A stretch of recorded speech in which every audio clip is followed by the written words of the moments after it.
اور اس کا ایک نقصان یہ بھی ہے کہ زندگی بکھر جاتی ہے، جیسے خیالات بکھرے ہوتے ہیں۔ جس کا ذہن بکھرا ہو اس کی زندگی بھی بکھری ہوئی ہی محسوس ہوتی ہے۔ حل کیا ہے؟ کچھ پوائنٹس آپ کے سامنے رکھنا چاہتا ہوں۔ خیالات کو ایک نقطے پر کیسے لایا جائے؟ نمبر 1، ایک وقت میں ایک کام کا اصول۔ بڑے لوگ کہتے ہیں ون ٹاسک ون ٹائم، ایک وقت میں ایک کام، اور وہ بھی بھرپور توجہ کے ساتھ۔ بسم اللہ الرحمن الرحیم۔ السلام علیکم ورحمۃ اللہ وبرکاتہ۔ آج ہم ایک ایسے معمہ پر بات کرنا چاہتے ہیں جو انسان کی قوت عمل کو کھا جاتا ہے، جس کی وجہ سے دن، ہفتے، مہینے ضائع ہو جاتے ہیں مگر انسان کو محسوس بھی نہیں ہوتا۔ اور وہ معمہ ہے جو ہمارا آج کا موضوع ہے، خیالات کا بکھرا ہوا ہونا۔ یعنی انسان ایک سوچ سے دوسری سوچ کی طرف کودے، پھر تیسری طرف دوڑے، پھر کسی چوتھی چیز میں الجھ جائے، نتیجہ ایک کام بھی پورا نہیں ہوتا۔ دن گزرتا رہتا ہے، وقت بہتا جاتا ہے اور انسان خالی ہاتھ رہ جاتا ہے۔ یہ ایک خاموش بیماری ہے، نقصان بہت بڑا کرتی ہے۔ آئیے اس کو مرحلہ وار سمجھتے ہیں۔ سب سے پہلے ہم بات کریں گے کہ اس موضوع یعنی خیالات کا بکھرا ہونا کیا ہے۔ یاد رکھیے، یہ وہ حالت ہے جب آپ کا ذہن ایک جگہ ٹھہرتا نہیں، ایک خیال پر رک نہیں پاتا، ایک منصوبہ مکمل نہیں کر پاتا۔ دل کہتا ہے ایک کام کرو، دماغ کہتا ہے دوسرا زیادہ ضروری ہے، پھر دل کہتا ہے کہ تیسرے کا نتیجہ اچھا ہوگا، اور خیالات یوں ایک سے دوسرے، دوسرے سے تیسرے یوں پھسلتے رہتے ہیں۔ آخر میں نہ کوئی فیصلہ ہوتا ہے نہ کوئی عمل۔ انسان سوچتے سوچتے تھک جاتا ہے لیکن کچھ بھی نہیں بن پاتا۔ اس کی کچھ وجوہات میں عرض کرتا ہوں۔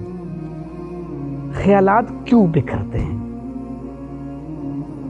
سب سے پہلے یاد رکھیں کہ فیصلہ سازی کی کمزوری، یعنی جب انسان فیصلہ نہیں کر پاتا تو ذہن خود بخود نئی نئی سمتیں بناتا ہے۔ نمبر 2، کاموں کی کثرت۔ جب آپ اپنے ذہن پر بوجھ زیادہ ڈال دیتے ہیں تو وہ کسی ایک کام پر فوکس نہیں رکھ پاتا۔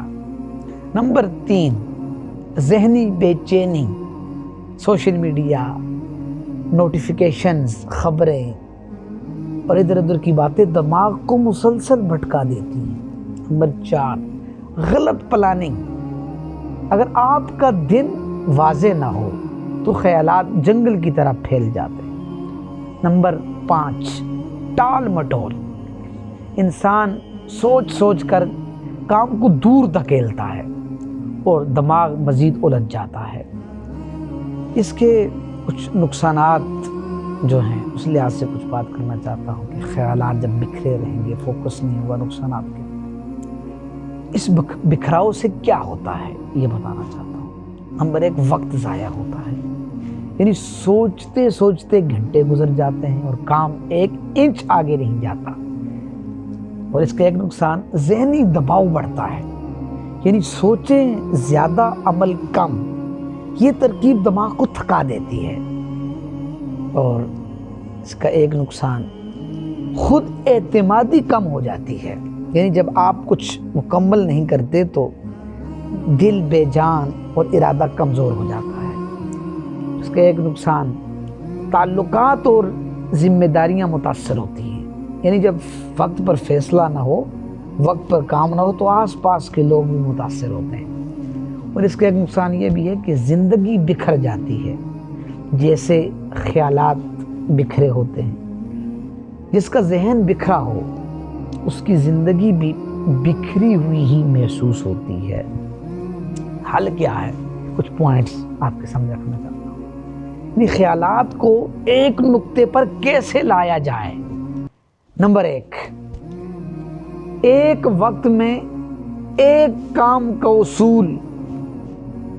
بڑے لوگ کہتے ہیں ون ٹاسک ون ٹائم، ایک وقت میں ایک کام، اور وہ بھی بھرپور توجہ کے ساتھ۔ حل نمبر 2، واضح مقصد، کلیئر گول۔ جب تک ہدف واضح نہ ہو دماغ بھٹکتا رہتا ہے۔ دن کا ایک مقصد، ہفتے کا ایک مقصد، اور زندگی کا بڑا مقصد، یہ مدد دے گا۔ نمبر 3 حل، فیصلہ فوری کریں مگر سوچ کر ذہن کو انتظار نہ کروائیں۔ یعنی فیصلہ مؤخر کریں گے تو دماغ بھٹکے گا۔ حل نمبر 4، نوٹیفیکیشنز، شور اور فضول مصروفیات بند، دماغ سکون مانتا ہے۔ اتنی آوازوں میں فوکس پانا ممکن نہیں۔ حل نمبر 5، کام لکھیں، ذہن سے نکالیں۔ جو چیزیں لکھ دی جائیں وہ ذہن کے بوجھ سے نکل جاتی ہیں، پھر دماغ آزاد ہو جاتا ہے۔ حل نمبر 6، یہ 10 منٹ کا اصول، یعنی کسی بھی کام کو فوراً 10 منٹ دیں، دماغ خود بخود اسی طرف مرکوز ہو جائے گا۔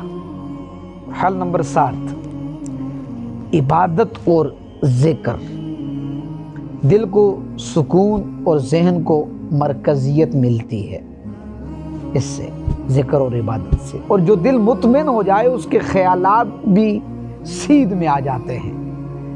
حاصل کلام، ساری بات کا نچوڑ رکھنا چاہتا ہوں، یاد رکھیں، خیالات کا بکھراؤ کمزوری نہیں، یہ ایک علامت ہے کہ آپ نے اپنے ذہن کو راستہ نہیں دیا۔